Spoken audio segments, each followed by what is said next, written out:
రాష్ట్రంలో 175 నియోజకవర్గాలు ఉన్నాయి, 25 పార్లమెంట్ స్థానాలు ఉన్నాయి.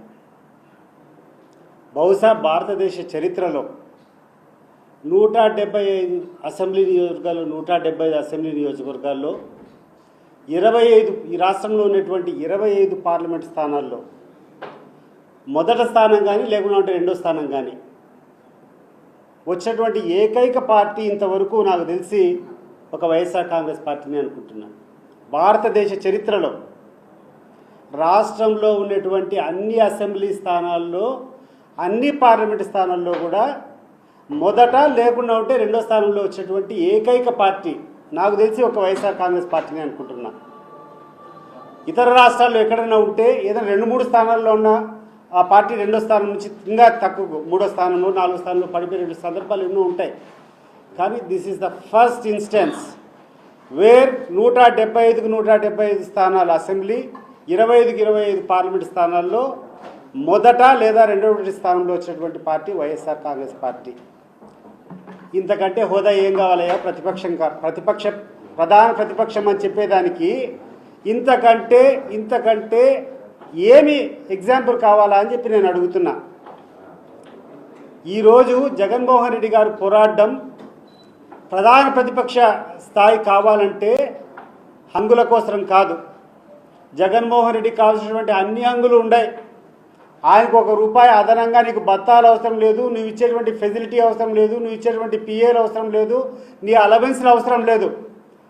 కేవలం మేము కోరుతూ ఉండేది అసెంబ్లీలో ప్రజల తరపున పోరాటం చేయడానికి సరైనటువంటి సమయం ఇచ్చేదానికోసమే ఈ యొక్క పోరాటం.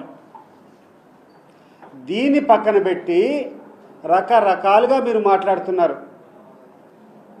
నేను ఒకటి అడుగుతున్నాను పవన్ కళ్యాణ్ గారిని. నిన్న పవన్ కళ్యాణ్ గారు కూర్చొని ఏదో మాట్లాడతా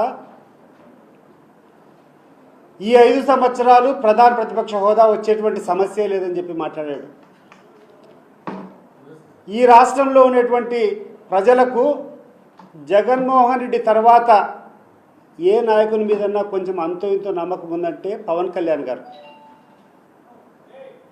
ఎన్నో మాటలు మాట్లాడారు, ప్రజలు కూడా అతన్ని నమ్మారు. చంద్రబాబు నాయుడు మీద నమ్మకం లేకపోవడం వల్ల చంద్రబాబు నాయుడు ఏమేమి అబద్ధాలు చెప్పాలో అవన్నీ పవన్ కళ్యాణ్ నోటితో చెప్పించారు. ఈరోజు పవన్ కళ్యాణ్ గారు ఒకసారి ఆలోచన చేయండి, ఏం మాట్లాడుతున్నారు మీరు? చంద్రబాబు నాయుడు గారు మీతో చెప్పినటువంటి హామీలన్నీ ఏమైనాయి? వాటి మీద మీరు యుద్ధం ప్రకటించాల్సిన అవసరం ఉందా లేదా? మీరు పోరాటం చేయాల్సినటువంటి అవసరం ఉందా లేదా? పచ్చి అబద్ధాలు మీ నోటితో చంద్రబాబు నాయుడు చెప్పించారు. అది వదిలిపెట్టి, ఆయన మీద పోరాటం చేసేది వదిలిపెట్టి, ప్రజల కోసం ఆరాటపడేటువంటి జగన్మోహన్ రెడ్డి గారి మీద నువ్వు కూర్చొని ప్రధాన ప్రతిపక్ష హోదా రాదు అంటున్నావు. మరి నువ్వు పోషిస్తావా? నీకుంది కదా 21 స్థానాలు. మరి చంద్రబాబు నాయుడు గారు చెప్పినటువంటి అన్ని హామీలు ఈరోజు తొంగలో దొక్కినాడు కదా, నువ్వు పోషిస్తావా ఈరోజు ప్రధాన ప్రతిపక్ష హోదా? నీకు బాధ్యత లేదా? రా, ప్రజల తరపున పోరాటం చేయి, నీ యొక్క ఇమేజ్ను కాపాడుకో. నీ ఇమేజ్తో చంద్రబాబు నాయుడు గారు ఆడుకుంటున్నారు, గుర్తుపెట్టుకో. నీకు తాత్కాలికంగా ఏమన్నా ఈరోజు లబ్ధి జరుగుతుందనో కానీ శాశ్వతంగా నిన్ను రాజకీయంగా భూస్థాపితం చేసేటువంటి కార్యక్రమాలు జరుగుతున్నాయి తెలుగుదేశం పార్టీ చంద్రబాబు నాయుడు ద్వారా. అది గుర్తుపెట్టుకో. Please subscribe .news.